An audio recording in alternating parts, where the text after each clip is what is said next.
The doorbell shatters the quiet like a sudden crack of thunder on a clear day. I pause, hands still wrapped around the carton of milk I was just about to set down. The sun floods my kitchen with the golden warmth of the late afternoon, but a chill brushes my spine. Visitors are rare, and unexpected ones even more so. The sound echoes overly loud in the stillness of my empty home. I wipe my hands on my apron as I move toward the door, the wooden floor cool under my feet. My name is Ashley, and I am a 50-year-old widow who's learned to find solace in the rhythm of daily chores and the quiet murmuring of my garden winds.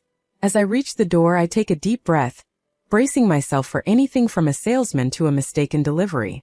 Nothing prepares me for the sight before me. Olivia, my daughter, 25 years old and visibly pregnant, stands there. Her face is a canvas of exhaustion and worry, eyes rimmed red as if she's been crying for hours. Beside her, clutching her hand with the trust only a child can have, is Philip, her 5-year-old son, who looks equally distressed. "Mom, can we come in?" Olivia's voice trembles, a stark contrast to the firm, cheerful tones I remember. It's as if the weight of her world is now balanced precariously on her slight shoulders. "Of course, my dear," I reply, stepping aside to let them in. As I close the door behind them, sealing off the cool breeze that had started to rise outside, a palpable sense of relief seems to pass through Olivia. Yet, the tension in her shoulders, the way her eyes dart around the familiar surroundings of the foyer, speak of deeper untold stories. "Let's sit down. You look like you could use a rest," I suggest, guiding her gently towards the living room. Philip follows silently, his small hand slipping into mine, his trust immediate and complete in the safety of his grandmother's presence. As we settle on the soft cushions of the couch, the late sunlight spilling through the windows bathes us in its warmth, but does little to ease the chill that has settled inside me. Olivia takes a deep, shuddering breath, and I reach over to squeeze her hand, an unspoken encouragement to open up about what shadows have driven her to seek refuge here, in the home she grew up in. "It's Randy," she begins, her voice a mere whisper, and my heart tightens. Randy, her husband of just a few years, has never been the man I would have chosen for her. His charm too often masking a sharper, more selfish nature. He left us, Mom. Said he couldn't handle the burden anymore." As she speaks, her words punctuated by Philip's soft sniffles, my mind races through the possibilities, the whys and hows I might fix this shattered picture before me. But first, I need to listen to understand all of it, every painful detail. Here in the fading light, my little family feels both fractured and whole, caught in a moment of pain yet surrounded by the walls that have witnessed decades of laughter and tears. We are together, and that is a start. The shadows lengthen across the living room floor, stretching like dark fingers towards us as Olivia begins to recount the story of her unraveling marriage. I listen, each word etching deeper lines of worry across my heart. The room, usually a sanctuary of calm, feels charged with the palpable weight of her distress. "Mom, it started small." Olivia's voice cracks as she delves into the memories, each one seemingly more painful than the last. Little comments about how I moved slower, or how often I needed help. Then the comments turned into arguments. Her hands are tightly clasped in her lap, knuckles white with the strain of her recollections. Beside her, Philip, his innocence a stark contrast to the complexity of adult grievances, plays absently with a loose thread on a cushion, his small brow furrowed in mimicry of his mother's distress. "It wasn't always like this," she continues, "and a part of me, a mother's heart, aches to remember the Randy who had charmed us all at that birthday party years ago. He was vibrant, full of life and ambition, his eyes only for Olivia. But the man she describes now is a stranger hardened by expectations and frustrations. He began working late, so late, Mom. At first, I thought it was just the pressure of his job," Olivia says, her voice a hollow echo of her former cheerfulness. "But then the late nights became absences, and the absences became neglect." There's a bitter edge to her words, a testament to the nights spent alone, wrestling with uncertainty and fear while carrying the growing burden of their unborn child.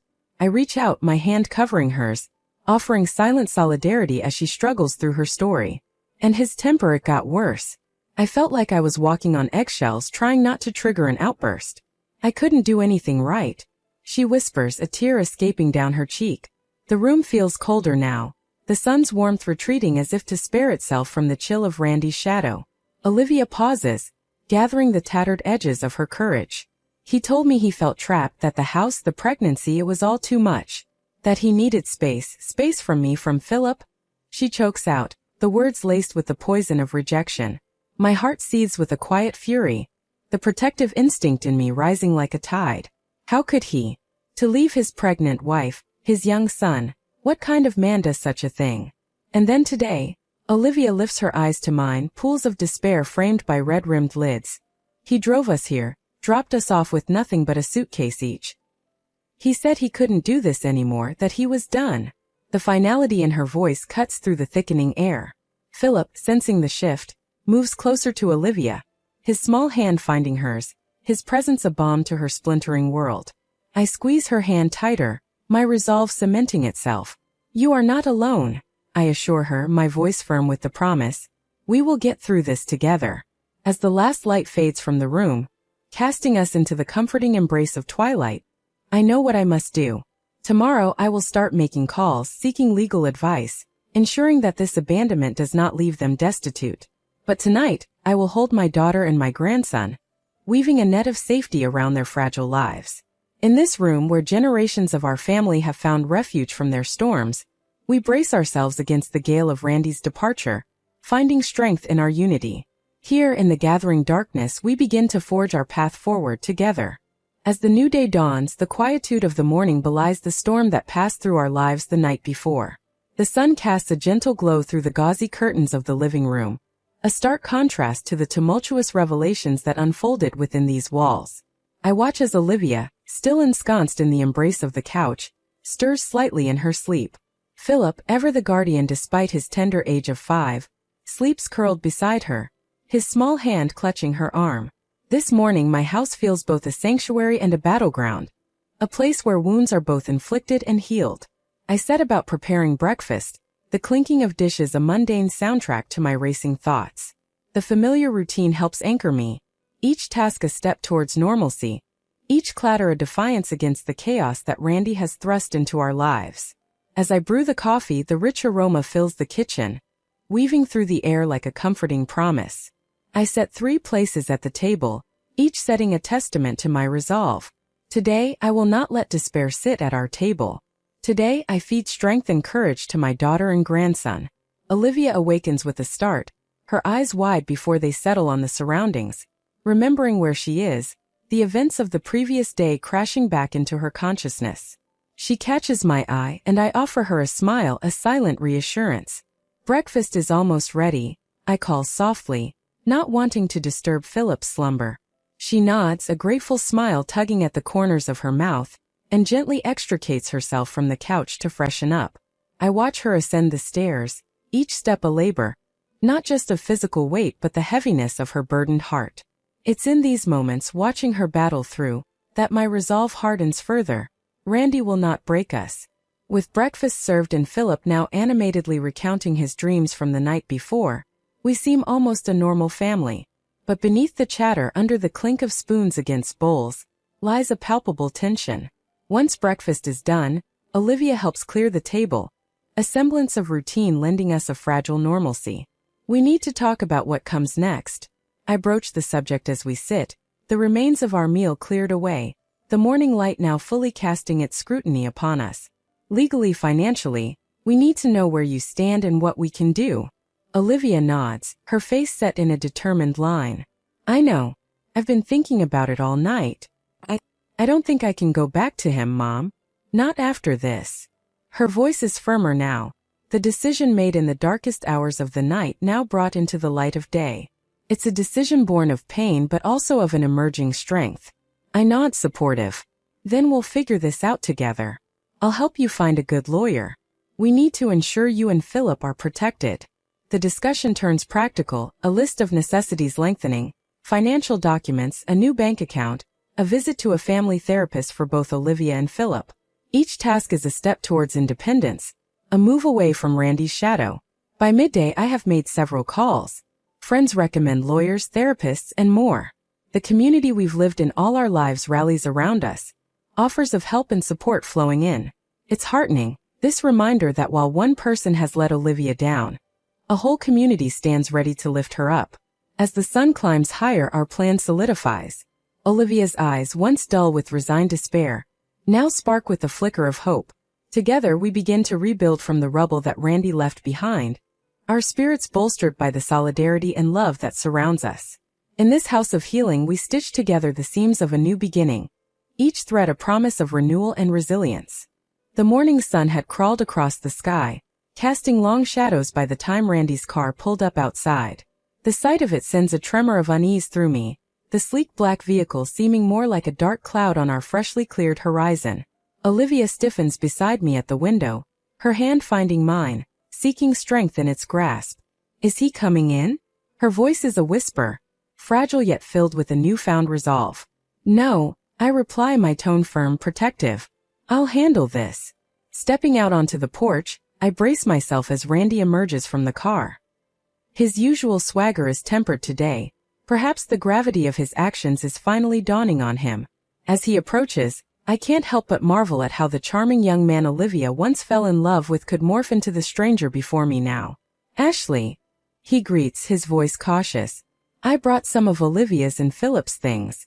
His words hang between us, a feeble bridge over the chasm his actions have created. Leave them on the porch. Olivia will get them later. I say, my voice steady, betraying none of the anger simmering inside. Randy pauses, his eyes searching mine for signs of the familiar warmth he once took for granted. Finding none, he nods slowly and returns to his car to fetch the suitcases. Watching him, I feel a pang of sorrow for what was supposed to be the family we thought we were building together. He sets down the suitcases with a thud, each one echoing on the wooden planks of the porch. Ashley, he starts, but I raise my hand to stop him. Save your explanations, Randy. Save them for someone who might still believe them, I interrupt sharply. You've made your choices clear. Randy's face hardens as his initial attempt at reconciliation crumbles. I did what I felt was necessary. I'm not cut out for the domestic life, for being tied down, he retorts, his voice gaining an edge. And yet you vowed to be. I shoot back, my words laced with the betrayal felt by Olivia. You made promises to your family, Randy, to your wife and son. He looks away, unable to meet my gaze, his posture deflated. I need to be free, Ashley. I thought I wanted that life, but I was wrong. His admission stings, a bitter confirmation of his abandonment. Being free doesn't mean you get to break others' hearts, I say. Olivia is starting the divorce process. She and Philip will be fine without you. They have support. They have people who genuinely care about their well-being. Randy looks back at the house, perhaps hoping for a glimpse of Olivia or Philip, a sign of the life he's leaving behind. But the curtains are drawn, the windows a barrier to his deserted aspirations. I'll set up child support. I won't leave them with nothing, he says finally, a small concession in the wake of his departure. I'll believe it when I see it, I respond, skepticism coloring my tone. And we will be ensuring everything is formalized legally. You can't just walk in and out of their lives as you please. With that, I turn back towards the house, leaving Randy standing alone on the porch. The door closes behind me with a definitive click, a seal against the turmoil he brought into our lives. Inside, Olivia is waiting, her expression anxious. I wrap my arms around her, a silent promise of my unwavering support. We're moving forward, Liv. It's just us now, but that's enough. She nods against my shoulder, a silent acceptance of our new reality. Together, with Philip playing at our feet, we watch through the window as Randy drives away, a chapter closing with the crunch of gravel under tires, leaving us to rebuild in the peace that follows the storm. The days blur together in a flurry of activity as we navigate the aftermath of Randy's departure. Legal proceedings are initiated, paperwork filed, and support systems activated. But amidst the chaos, there is a sense of purpose, a determination to emerge from the wreckage stronger than before. As Olivia focuses on rebuilding her life, I take on the role of guardian, ensuring that every aspect of her and Philip's well-being is safeguarded. Lawyers are consulted, financial arrangements made, and a new sense of empowerment begins to blossom within Olivia. She is no longer the timid woman who once bowed to Randy's demands. She is a lioness fiercely protective of her pride. In the quiet moments between appointments and phone calls, Olivia and I share heart-to-heart conversations, the kind that lay bare our deepest fears and hopes. She confides in me about her dreams for the future, of providing a stable home for Philip, of pursuing her passions once again, of finding love that honors and respects her. Meanwhile, Philip thrives under the gentle guidance of his mother and grandmother. With Randy's toxic presence removed from their lives, he blossoms like a delicate flower finally freed from the shadows. His laughter fills the house once again, echoing through the halls like a melody of hope. But amidst the progress, there are moments of doubt and uncertainty. Olivia's eyes still carry the weight of the betrayal she endured, and the scars of Randy's emotional abuse run deep. I see the flicker of insecurity in her gaze, the lingering question of whether she is truly worthy of love and happiness. It is in these moments that I become her steadfast anchor, reminding her of her worth, her strength, and her resilience. Together we weather the storms of doubt and fear, emerging stronger with each passing day. And then one fateful afternoon, as we sit in the warmth of the backyard, surrounded by the beauty of nature and the love of family, a breakthrough occurs. Olivia's eyes, once clouded with uncertainty, now sparkle with a newfound sense of clarity. "I am worthy," she declares, her voice ringing with conviction. "Worthy of love, of happiness, of all the good things life has to offer." In that moment I see the transformation complete. A woman reborn from the ashes of her past, ready to embrace the future with open arms. And as the sun dips below the horizon, casting a warm glow over our little corner of the world, I know that no matter what challenges lie ahead, we will face them together, stronger and more resilient than ever before.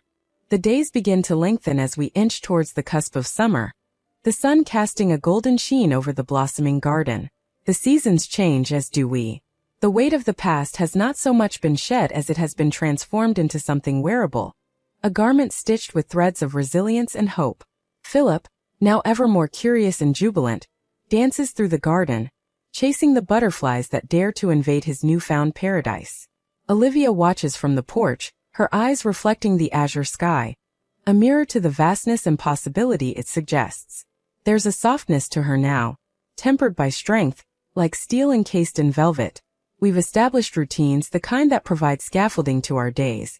Morning breakfasts are a symphony of chatter and laughter, the clinking of dishes a backdrop to plans being laid for the day ahead.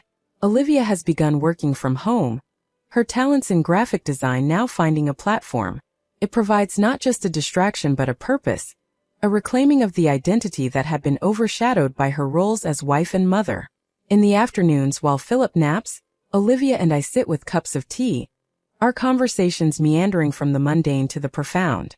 Today, she broaches the topic of her father, her words a delicate tiptoe through a garden of memories. "I think Dad would have been proud of how we handled everything," she muses, tracing the rim of her teacup with a finger. "I know he would have," I respond, my voice tinged with a blend of pride and sorrow. My husband, a pillar in our lives, had left us with the strength that now courses through our veins, invisible yet palpable. As the day wanes into evening, we prepare for the small gathering we've planned. It's not a celebration of anything particular, more a recognition of the peace we've fought to establish. Neighbors and close friends, aware of our journey, step into our home with smiles and dishes in hand. Their presence stitches the wider community into our personal tapestry of recovery. Philip, ever the entertainer, regales our guests with tales of his daytime adventures. Olivia, her laughter now easy and genuine, flits through the groups, a hostess finally comfortable in her reclaimed space. As the night deepens, the air filled with the symphony of soft music and gentler talk, Olivia pulls me aside. Her eyes, bright under the starlit sky, hold a universe of thanks. She hands me a small framed sketch. It's one of her own, a portrait of our home, each line imbued with the emotion of her journey. "Mom, this is for you, to remind us of what we've come through and what we've achieved." I hold the frame, the weight of her gift heavy with meaning. "Thank you, my love," I manage, my voice thick with emotion. The portrait isn't just of a house. It's a testament to a fortress we've built from love and fierce determination. The party dwindles, guests departing with hugs and well wishes. The night wraps around us, a blanket under which we can finally rest. In the quiet that follows, as I put Philip to bed and watch Olivia tidying up with a contented sigh, I feel a profound sense of accomplishment. We've crafted something extraordinary from the shards of our old lives. A family dynamic that thrives on love, support, and the understanding that while the past may define the start of our journey, It does not dictate where it ends. As I finally turn off the lights, the house settles around me, its walls echoing with the soft, steady breathing of my family, sleeping peacefully. In this quiet I whisper a vow, a promise to maintain this sanctuary, our home, a place of peace and new beginnings.